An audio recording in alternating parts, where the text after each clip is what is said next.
Hello student, good morning. Faraday के नियम पर आपको न्यूमेरिकल पढ़ा रहे थे और इसमें जो है फैराडे के नियम पर आपको न्यूमेरिकल पढ़ाए जा रहे थे। उसमें अधिकतर न्यूमेरिकल करा दिए, इस टाइप से आते हैं। और ये लास्ट क्वेश्चन आपका है कि गणित शील में 1 एम्पीयर की विद्युत धारा को 15 मिनट में प्रवाहित करने पर कितने ग्राम क्लोरीन प्राप्त होती है। ठीक, तो उसमें देखिए आई बराबर आपका कितना है, आई बराबर आपका 1 एम्पीयर है, टी बराबर आपका 15 मिनट है। मिनट को चेंज कर दीजिए सेकंड में, 60 से मल्टीप्लाई करा दीजिए, 900 मिनट हो जाएगा। ठीक, सेकंड मिनट को हमने सेकंड में कन्वर्ट कर दिया। आपने फैराडे का प्रथम नियम पढ़ रखा है कि फैराडे के प्रथम नियम से W बराबर जेड आई टी, जेड बराबर क्या आएगा, ई एफ और आई टी, ये आपका प्रथम नियम है। ठीक, तो इसमें आप ई निकालेंगे, ई का मतलब क्या है, क्लोरीन का तुल्यांकी भार निकालेंगे। क्लोरीन का इक्विवेलेंट वेट आपने पढ़ रखा है कि परमाणु भार बराबर तुल्यांकी भार गुणे संयुक्ता, तुल्यांकी भार गुणे संयुक्ता। और जब आप तुल्यांकी भार निकालेंगे संयुक्ता बटे में आ जाएगी, तो आ जाएगा परमाणु भार बटे संयुक्ता। तुल्यांकी भार निकालोगे संयुक्ता पाम में आ जाएगी, ये लिख दिया संयुक्ता। जिसका एटॉमिक वेट कितना है 35.5। भाई क्लोरीन पढ़ा होगा यहाँ पर 17, ये 35.5। संयुक्ता क्लोरीन की एक, चूंकि Cl पर 1 माइनस होता है, आपने पढ़ रखा है Cl पर 1 माइनस, तो इसकी संयुक्ता 1 हो गई, तो इसका इक्विवेलेंट वेट आ गया 35.5, अर्थात इसका तुल्यांकी भार निकला है। ठीक, अब फैराडे के प्रथम नियम से W बराबर जेड आई टी, जेड बराबर ई अपान एफ आई टी, ई कितना है 35.5, एफ कितना है फैराडे नियतांक 96,500 कूलम, आई बराबर आपका 1 एम्पीयर है और टी बराबर 900 सेकंड है। ठीक, आप इसको डिवाइड कर देंगे, ग्राम में आ जाएगा कि इतने ग्राम क्लोरीन प्राप्त होगी। इसको जब डिवाइड कर देंगे तो आ जाएगा 0.331 ग्राम, इतने ग्राम क्लोरीन प्राप्त होगी। ठीक, तो इस तरीके से फैराडे के नियम पर न्यूमेरिकल आपको कराए हैं। जो न्यूमेरिकल क्लियर नहीं होता कमेंट्स के द्वारा पूछिए, आपको अगला वीडियो इसका मिल जाएगा फिर आगे। ठीक, इसके आगे नया टॉपिक पढ़ेंगे। अगला आपका टॉपिक है बैटरियां। ठीक है,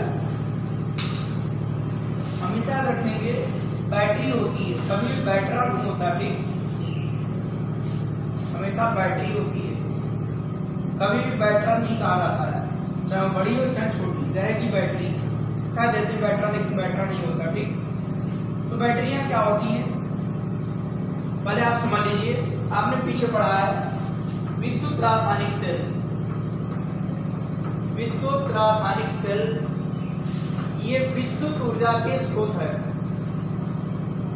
क्योंकि इनसे विद्युत ऊर्जा आपको प्राप्त होती है। विद्युत रासायनिक सेलों से आपको विद्युत ऊर्जा प्राप्त होती है और इन सेलों का उपयोग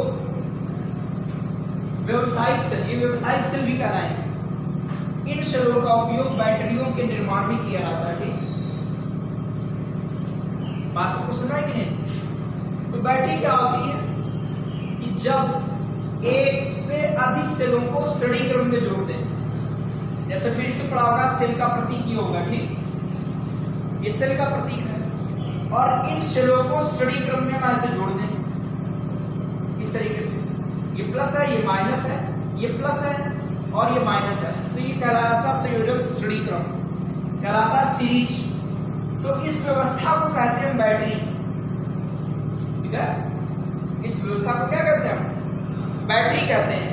कि जब एक से अधिक सेलों को श्रेणी क्रम में व्यवस्थित किया जाता है तो इस व्यवस्था को हम बैटरी कहते हैं। ठीक, क्या कहते हैं, बैटरी। तो बैटरी भी एक प्रकार की सेल समझ लीजिए है। ठीक, जो बैटरी है वो एक प्रकार की गैल्वेनिक सेल है, लेकिन उसका निर्माण, बैटरी का निर्माण सेल की सहायता से ही किया जाता है। इसीलिए तो बैटरियों को या सेलों को तीन भागों में बांटा गया। ठीक, जो बैटरी बनेगी वो सेल की सहायता से बनेगी। तीन भागों में बांटा गया है। तो वो केमिस्ट्री में इस चैप्टर का सबसे कठिन टॉपिक यही है, बैटरियां। इसीलिए इनको कायदे से पढ़िए, नहीं तो आपको इस सेल या बैटरियां तैयार नहीं होंगी। ठीक, ये आपको पहले से बता रहा है। तो नंबर 1 आपकी प्राथमिक सेल, और इसी से जो बैटरी बनेगी उसे बैटरियां कहते हैं, या लिख सकते हो बैटरी। ठीक, अगला आएगा द्वितीयक सेल या बैटरी, और तीसरा होगा आपका ईंधन सेल।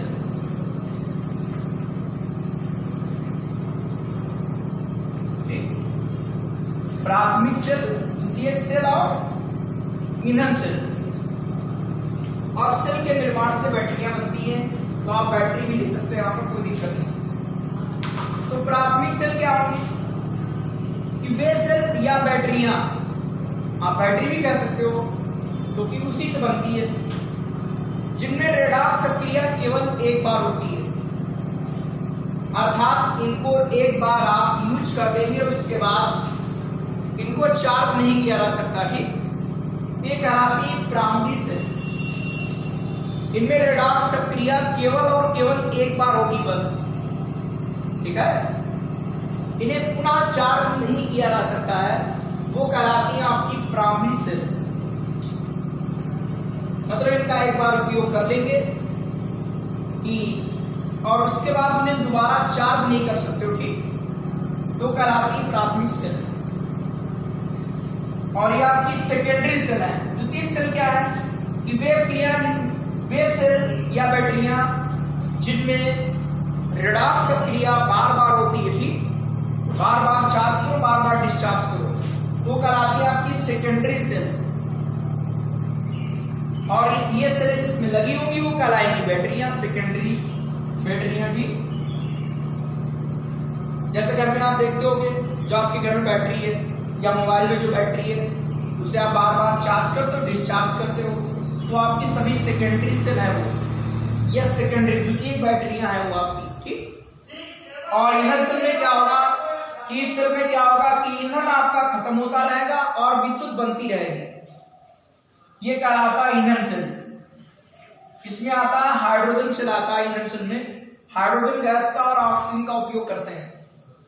ये प्रदूषण मुक्त होते हैं, इनसे कोई प्रदूषण, कैसा भी प्रदूषण नहीं फैलता। ठीक, और इससे स्वचालित वाहन आपके चलने प्रारंभ भी हो गए ईंधन सेल द्वारा। ठीक, इससे किसी प्रकार का कोई प्रदूषण नहीं फैलता और ये प्रदूषण युक्त होती है। ठीक, इनसे प्रदूषण फैलता है, इनसे प्रदूषण नहीं फैलता, ये ईंधन सेल कहलाते हैं। ठीक, तो आपको क्लियर होगी कि बैटरी क्या है कि जब एक से अधिक सेलों को श्रेणी क्रम में व्यवस्थित किया जाता है तो इस व्यवस्था को हम बैटरी कहते हैं। बैटरी भी एक प्रकार की गैल्वेनिक सेल ही होती है। ठीक, क्यों? क्योंकि जानते हो गैल्वेनिक सेल आती है विद्युत रासायनिक सेल का एग्जांपल है, और विद्युत रासायनिक सेल में क्या होता है, ये विद्युत ऊर्जा के स्रोत है, विद्युत ऊर्जा के स्रोत।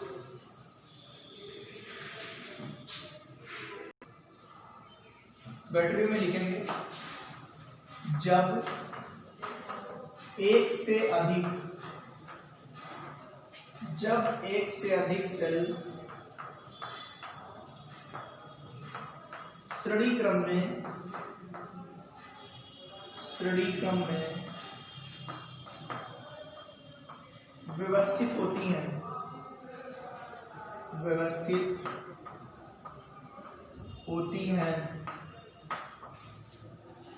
जब एक से अधिक सेल श्रेणी क्रम में व्यवस्थित होती हैं तो इस व्यवस्था को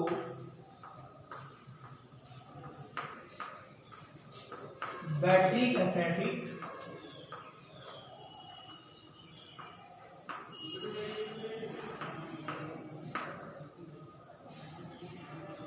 बात समझ में कि नहीं कि जब एक से अधिक सेल श्रेणी क्रम में व्यवस्थित होती है तो इस व्यवस्था को बैटरी कहते हैं।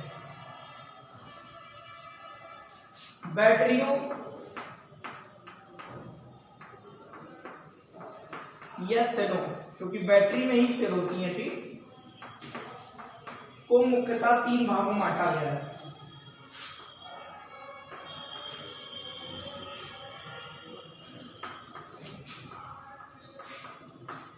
तीन भागों में बांटा गया है।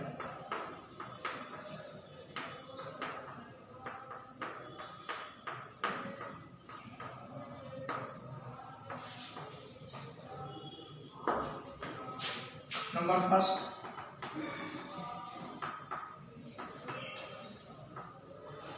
प्राथमिक सेल, ठीक है, प्राथमिक सेल, और इससे जो बैटरी बनेगी वो कहलाएगी बैटरी,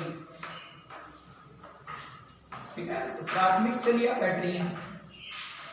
सेकंड है द्वितीयक, या इसे ले सकते हो संचायक सेल, और इन सेलों से जो बनेगी उसे बोलते हैं बैटरियां।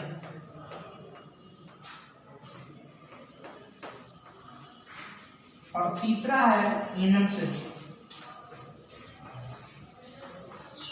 ये आपका ईंधन सेल है, ये बैटरी नहीं होती थी, बात आपको समझ नहीं। ये प्राथमिक बैटरियां हो गई और द्वितीयक बैटरियां हो गई, और ये ईंधन सेल है। तो सबसे पहले प्राथमिक सेल आप लोग पढ़ेंगे, ठीक, ये आपको क्लियर होगा कि नहीं, कि जब एक से अधिक सेल श्रेणी क्रम में व्यवस्थित होती है तो इस व्यवस्था को बैटरी कहते हैं। बैटरियों को या सेलों को मुख्यतः 3 भागों में बांटा गया है, प्राथमिक सेल, द्वितीयक सेल और ये ईंधन सेल, ये सेल हो गया, ठीक है। आपके फर्स्ट रीडिंग है प्राथमिक सेल, और जो इससे बनेंगी बैटरियां कहलाएंगी, ठीक। दोनों की परिभाषा सेम है कि वे विद्युत रासायनिक सेल, वे विद्युत रासायनिक सेल, या लिखेंगे बैटरियां, ठीक, कि वे बैटरियां, बातें की चीज है। सेल पूछा जाए एग्जाम में, सेल लिखना, अगर बैटरी पूछी जाए तो बैटरी, कि वे विद्युत रासायनिक सेल या बैटरियां जिनमें ऋणात्मक सक्रिया, जिनमें ऋणात्मक सक्रिया केवल एक बार होती है, केवल एक बार होती है,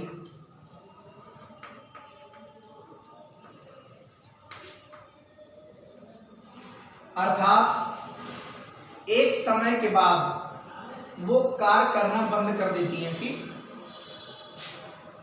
अर्थात वे एक समय के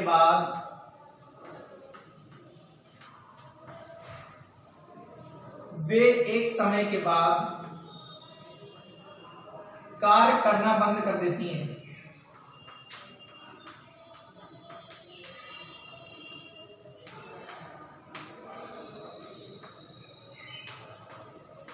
ठीक, वे विद्युत रासायनिक सेल बैटरियां जिनमें ऋणात्मक सक्रिया केवल एक बार होती है, अर्थात वे एक समय के बाद काम करना बंद कर देती हैं, ठीक है। सेल तो बंद कर देते हैं, लेकिन बैटरियां बंद कर देती हैं, और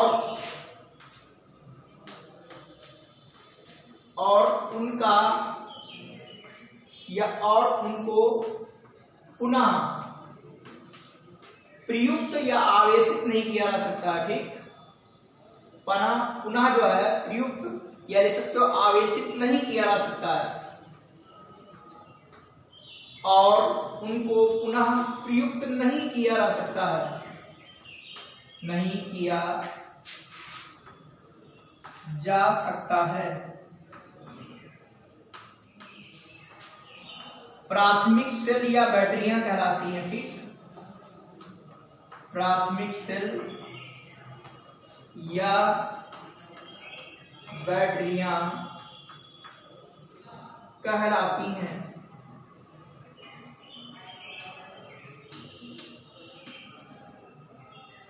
वे विद्युत रासायनिक सेल या बैटरियां जिनमें ऋणात्मक सक्रिया केवल एक बार होती है, अर्थात वे एक समय के बाद कार्य करना बंद कर देती है और उनको पुनः आवेशित या प्रयुक्त नहीं किया जा सकता है, ठीक। प्राथमिक सेल या बैटरियां कहलाती हैं। बात आपको क्लियर हो गई होगी कि वे विद्युत रासायनिक सेल जिनमें ऋणात्मक सक्रिया केवल एक बार होती है और उन्हें पुनः आवेशित नहीं किया जा सकता है, ले सकते हो आप ऐसा, ठीक। प्राथमिक सेल या बैक्टीरिया कहलाती है, ठीक है। और इनके आप लोग एग्जाम्पल पढ़ेंगे अब। तो सबसे पहला एग्जाम्पल है शुष्क सेल। शुष्क सेल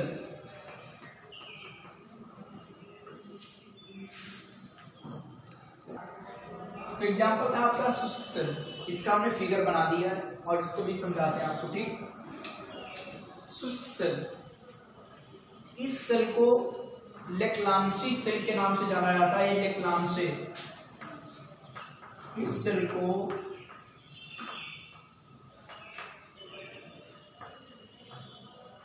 लेक्लांसे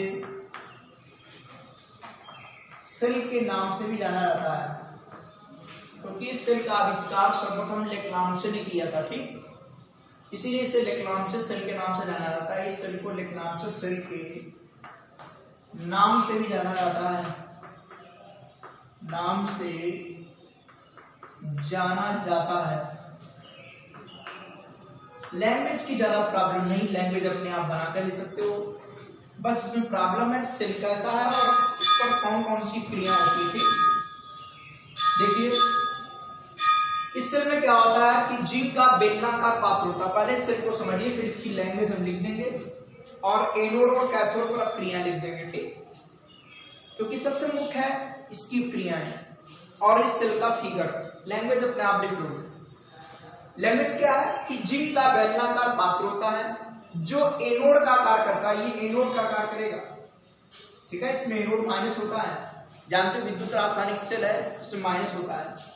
ये एनोड का कार्य करता है और इसके अंदर विद्युत रोधी छिद्रित कागज लगा होता है। विद्युत रोधी छिद्रित कागज है, लिखा होगा छिद्रित कागज। और इसके अंदर ग्रेफाइट की छड़ रखी होती है, ग्रेफाइट।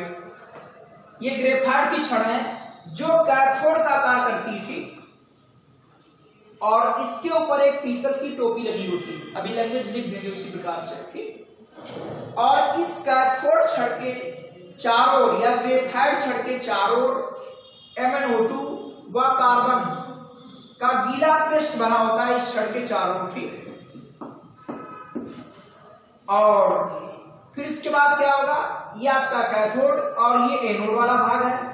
इसके मध्य जो रिक्त स्थान है इसमें NH4Cl व ZnCl2 का लेई मतलब पेस्ट, इसका पेस्ट इसमें भरा होता है, ठीक। और ये पिच इसके द्वारा सील बंद कर देते हैं। जब सेल को फोड़ते हैं उसे ऊपर से ब्लैक निकलता है, उसे बोलते हैं चपड़ा या पिच। ये ऊपर भरा होता है, ठीक। ये पीतल की टोपी होती है। तो जैसे आपने टार्च में सेल डालते होगे उसमें देखते होगे एक सिरा आपका प्लस है, दूसरा माइनस है। फिर इसमें क्या करते होगे, अगला सिरा जोड़ते हो तो प्लस वाला इससे जुड़ता होगा, उधर माइनस हो जाता है। तो इस प्रकार ये बन जाती पूरी बैटरी, ठीक है। आपने देखा होगा टार्च में, समझते हो नहीं आप लोग। ये वाला सिरा इससे जोड़ते होगे, ठीक।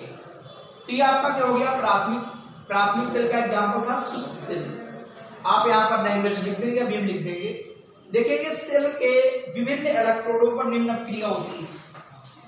लैंग्वेज आपको लिखनी है, भी लिख देंगे, जैसे समझाया था उसी प्रकार लिख देंगे कि सेल के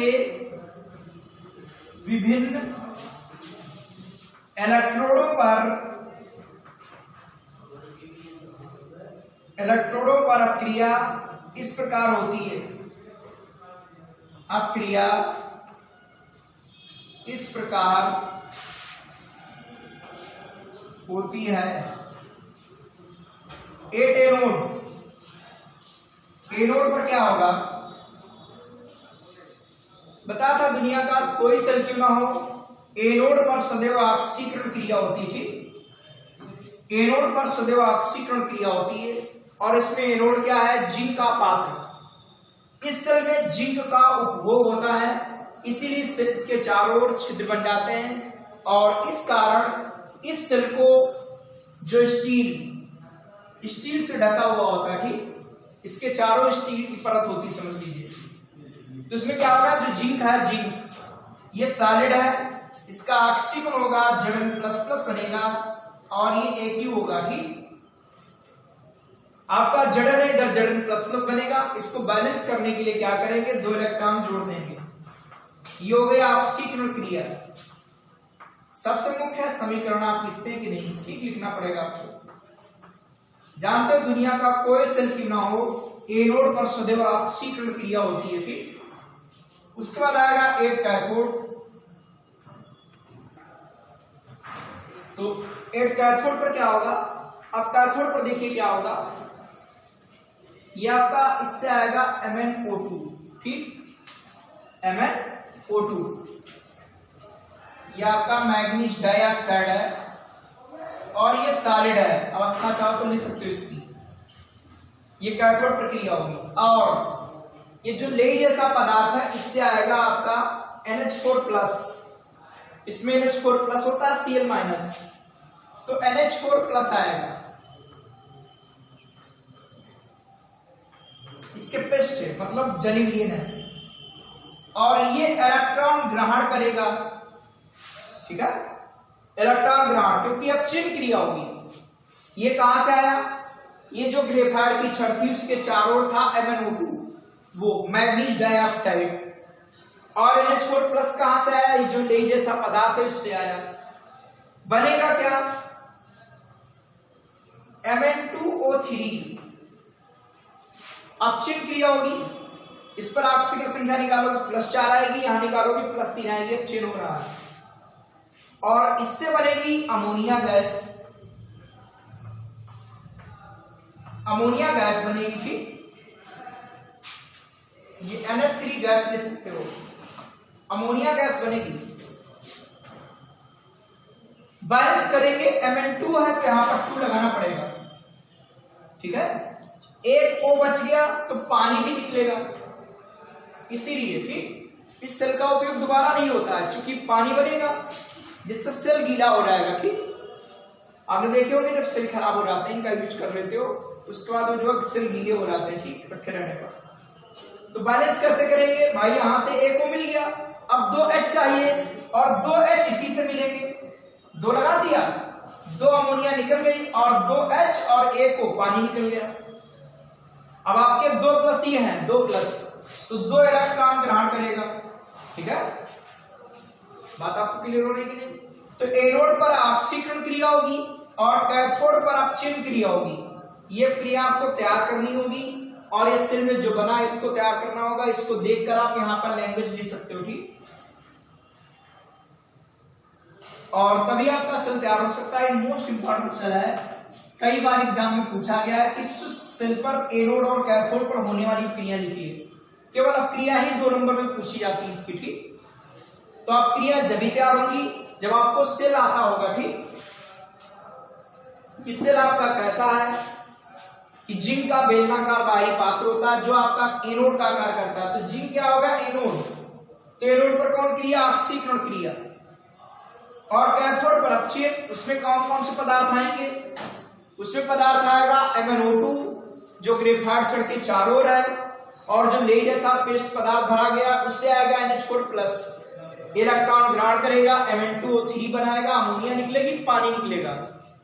यह आपको तैयार होना चाहिए तभी लिख पाओगे, ठीक। और इसको देखकर आप लोग इधर लैंग्वेज लिख देंगे। तो आप शुष्क सेल एग्जाम्पल में सेल बना लेंगे, इसी को देखकर ये लैंग्वेज लिखी है हमने, ठीक। इसी को देखकर आपको लिखना है कि इसमें जिंक का बेलनाकार पात्र होता है जो एनोड का कार्य करता है। इसमें एनोड बना हुआ है, ठीक। और इसके अंदर विद्युत रोधी कागज का अस्तर लगा होता है। ये विद्युत रोधी कागज का अस्तर है, ठीक। छिद्रित होगी, ठीक। इस पात्र के अंदर विद्युत रोधी छिद्रित कागज ले सकते हो, या कागज का अस्तर लगा होता है, बात एक ही चीज है, ठीक। चाहो तो छिद्रित बढ़ा सकते हो। छिद्रित कागज का अस्तर लगा होता है। इसमें एक पीतल की टोपी युक्त ग्रेफाइट की छड़, ये पीतल की टोपी ग्रेफाइट की छड़ रखी होती है जो कैथोड का कार्य करती है। लिखा हुआ जो कैथोड का कार्य करती है। इस छड़ के चारों ओर MnO2 और कार्बन का गीला पेस्ट भरा होता है, ठीक। और एनोड व कैथोड के बीच जो हमारा रिक्त स्थान होगा, इसके बीच ZnCl2 व NH4Cl का पेस्ट या लेई जैसा पदार्थ भागते की चीज है, इसका पृष्ठ भरा होता है, ठीक। और जान भी सकते हो कि इस सेल में जिंक का उपभोग होता है, इस कारण इस सेल के चारों ओर छिद्र हो जाते हैं और इस कारण इस सेल के चारों ओर स्टील की परत होती थी। अगर लिखना चाहो तो बढ़ा सकते हो, तो कोई बात नहीं। नई लाइन से लिख देंगे कि सेल के विभिन्न इलेक्ट्रोडों पर अपक्रियाएं इस प्रकार होती हैं। एट एनोड पर ऑक्सीकरण क्रिया, तो एनोड कौन था, इसमें जिंक, ऑक्सीकरण क्रिया हो गई। कैथोड पर क्या होगा, ये आएगा आपका इस छड़ से, इस छड़ के चारों ओर NO2 भरा था वहां से आएगा। NH4 प्लस आएगा जो आपका नीचे पृष्ठ भरा गया था, एनोड और कैथोड के बीच में जो पृष्ठ था, ये 2 इलेक्ट्रॉन ग्रहण करेगा। 2 इसलिए लगाया क्योंकि Mn2O3 बनेगा, तो यहाँ 2 होगा तो 2 लगाना पड़ेगा। वो आपका 4 हो जाएगा, तो एक पानी निकलेगा, 2H चाहिए, 2H के लिए आपको 2 लगाना पड़ेगा। यहां से H2O नहीं हो गया, ठीक है, H2O ये इलेक्ट्रॉन ग्रहण कर लिए, अब चेन क्रिया हो गई। आप चेन क्रिया, तो दुनिया का कोई सेल क्यों ना हो, एनोड पर ऑक्सीकरण क्रिया होगी और कैथोड पर अपचयन क्रिया होगी, ठीक। तो देखो ध्यान रखना, आपको तैयारी क्या करना, इस सेल को तैयार कर लीजिए, इनकी क्रिया तैयार कर लो। ये लैंग्वेज इसी की सहायता से ले सकते हो, ठीक। आपको ये सेल तैयार करना, क्रियाएं तैयार करना, और जो सेल है वो आपके थोड़े डिफिकल्ट टॉपिक हैं, इसलिए जब आपको समय मिले तो आप कहीं रफ पर बैठ कर ये फिगर बनाइए और इसकी समीकरण लिखकर तैयार करिए। अगर आप ऐसा करते हो तो आपको ये सेल तैयार हो जाएगा, ठीक।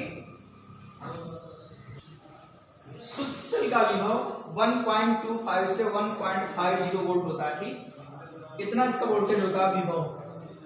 ये सामान्य रूप से ट्रांजिस्टरों एवं घड़ियों में प्रयोग में लाई जाती है, ठीक। आपको सुना इनका ये उपयोग है, समझ लीजिए, ट्रांजिस्टरों व घड़ियों में इनका उपयोग किया जाता है। तो शुष्क सेल का विभव कितना हुआ, 1.25 से 1.50 वोल्ट तक होता है, ठीक। उसके बाद आपका दूसरा जो है मरकरी सेल है, वो आपका अगले वीडियो में इसका टॉपिक मिलेगा।